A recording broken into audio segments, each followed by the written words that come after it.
കോൺഗ്രസ് അധ്യക്ഷൻ രാഹുൽ ഗാന്ധിയും പ്രിയങ്ക ഗാന്ധിയും ചേർന്ന് കൽപ്പറ്റ നഗരത്തെ ഇളക്കിമറിച്ച റോഡ് ഷോയ്ക്ക് ഇടതുപക്ഷത്തിന്റെ മറുപടി. കൽപ്പറ്റ നഗരത്തെ പ്രകമ്പനം കൊള്ളിച്ച റോഡ് ഷോ സംഘടിപ്പിച്ചുകൊണ്ടാണ് LDF ഇവിടെ ശക്തമായ മത്സരത്തിൽ തന്നെയാണ് ഇടതുപക്ഷമെന്ന് വ്യക്തമാക്കിയത്. 4 മന്ത്രിമാർ നേതൃത്വം കൊടുത്ത റോഡ് ഷോയിൽ ആയിരക്കണക്കിന് ഇടതുപ്രവർത്തകർ അണിനിരന്നു. രാഹുലിനെ തോൽപ്പിക്കാൻ തന്നെയാണ് വയനാട്ടിൽ മത്സരിക്കുന്നതെന്ന് റോഡ് ഷോയ്ക്ക് മുന്നോടിയായുള്ള തെരഞ്ഞെടുപ്പ് കൺവെൻഷൻ ഉദ്ഘാടനം ചെയ്ത മുഖ്യമന്ത്രി പിണറായി വിജയൻ പറഞ്ഞു. മുഖ്യമന്ത്രി പങ്കെടുത്ത പരിപാടി എന്ന നിലയിൽ വലിയ ജനപങ്കാളിത്തം ഉറപ്പാക്കാൻ CPM മണ്ഡലത്തിൽ ശ്രമിച്ചിരുന്നു. മുഖ്യമന്ത്രി പങ്കെടുക്കുന്ന പൊതുയോഗമായി തീരുമാനിച്ചത് രാഹുലിന്റെ വരവോടെ റോഡ് ഷോയ്ക്ക് വഴിമാറുകയായിരുന്നു. ഉൾപ്രദേശങ്ങളിൽ നിന്ന് പോലും പ്രവർത്തകരെ എത്തിച്ച് വലിയ പങ്കാളിത്തത്തോടെയാണ് റാലി സംഘടിപ്പിച്ചത്. റോഡ് ഷോയ്ക്ക് മന്ത്രിമാരായ MM മണി, KK ശൈലജ, VS സുനിൽകുമാർ, കടകംപള്ളി രാമചന്ദ്രൻ സുനിൽകുമാർ എന്നിവരാണ് നേതൃത്വം നൽകിയത്. റോഡ് ഷോയ്ക്ക് മുന്നോടിയായുള്ള പൊതുയോഗം ഉദ്ഘാടനം ചെയ്ത മുഖ്യമന്ത്രി പക്ഷേ റോഡ് ഷോയിൽ പങ്കെടുത്തില്ല. BJPയുടെ റിക്രൂട്ടിംഗ് കേന്ദ്രമായി കോൺഗ്രസ് മാറിയെന്ന് പിണറായി ആരോപിച്ചു. ജില്ലയിലെ 575 ബൂത്തുകളിൽ നിന്നായെത്തിയ ആയിരക്കണക്കിന് പ്രവർത്തകർ ബാൻഡ് മേളങ്ങളും കലാരൂപങ്ങളുമായി വിജയ് പമ്പ് മുതൽ മുനിസിപ്പൽ ഓഫീസ് പരിസരം വരെയുള്ള 1 കിലോമീറ്റർ ഭാഗത്ത് അണിനിരന്നു.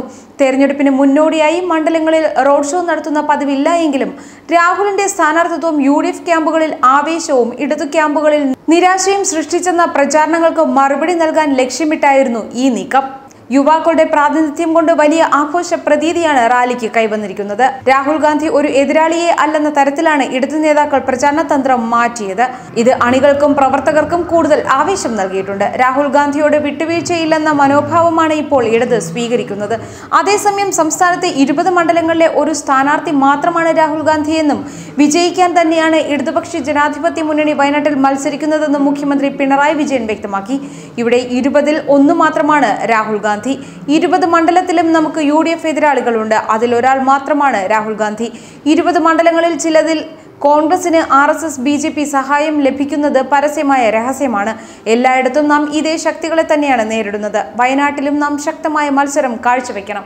വിജയിക്കാൻ തന്നെയാണ് LDF മത്സരിക്കുന്നത്. ഇക്കാര്യത്തിൽ ഇടതുപക്ഷത്തിന് ലഭിച്ച നല്ല സ്ഥാനാർത്ഥി തന്നെയാണ് PP സുനീർ എന്നും മുഖ്യമന്ത്രി പറഞ്ഞു.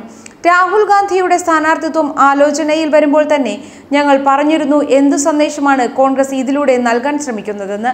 നിങ്ങൾ ആരെ നേരിടാനാണ് വരുന്നത്? LDFനെ നേരിടാനാണ് നിങ്ങൾ വരുന്നത്. ഇടതുപക്ഷമാണ് ഇന്ന് രാജ്യത്ത് തകർക്കപ്പെടേണ്ട ശക്തി എന്ന സന്ദേശം നിങ്ങൾ നൽകുന്നു. ഇടതുപക്ഷമാണോ തകരേണ്ടത്? വർഗീയതയ്ക്കെതിരെ ഉറച്ച നിലപാടെടുത്ത് ഇന്ന് പോരാടുന്നത് ഇടതുപക്ഷമാണ്. ആ ഇടതുപക്ഷം തകരണമെന്ന് നിങ്ങൾ നിലപാടെടുക്കുമ്പോൾ ആരെയാണ് നിങ്ങൾ സഹായിക്കുന്നത്? നിങ്ങൾ ആർക്കു വേണ്ടി നിലകൊള്ളുന്നു? ഇവിടെ മത്സരിക്കുമ്പോൾ തെക്കേ ഇന്ത്യയിലാകെ BJPയെ നേരിടലാകുമെന്നാണ് ഒരു നേതാവ് പറഞ്ഞത്. എന്ത് പരിഹാസ്യമാണത്? ഇവിടെ നേരിടാൻ BJP ഉണ്ടോ? ഇവിടെ LDFനെതിരെയല്ലേ മത്സരം? ഇന്നത്തെ ഇന്ത്യൻ രാഷ്ട്രീയത്തിന്റെ അന്തസത്ത ഉൾക്കൊള്ളാൻ കഴിഞ്ഞിരുന്നുവെങ്കിൽ ഇത്തരം നിലപാട് എടുക്കുമായിരുന്നു. അതും കോൺഗ്രസിന്റെ പാപ്പരീകരണം തന്നെയാണ്. BJPയും സംഘപരിവാരം ഉയർത്തുന്ന വർഗീയതയിൽ നിന്ന് വേറിട്ട് നിൽക്കാൻ എന്തുകൊണ്ടാണ് കോൺഗ്രസിന് കഴിയാത്തത്? ഇന്ന് രാജ്യമാകെ മതനിരപേക്ഷത നമ്മുടെ രാജ്യത്തിന് ചേർന്നതല്ല എന്ന് RSS കാണുന്നു. RSS നിലപാട് BJP അംഗീകരിച്ച് നടപ്പാക്കാൻ ശ്രമിക്കുന്നു എന്നും മുഖ്യമന്ത്രി കുറ്റപ്പെടുത്തി.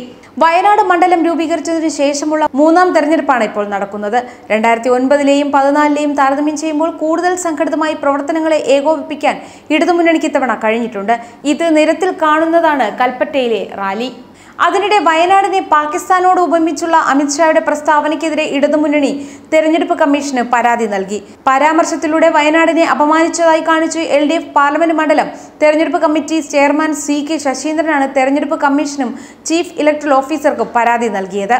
ന്യൂസ് ഡെസ്ക് മറുനാടൻ TV.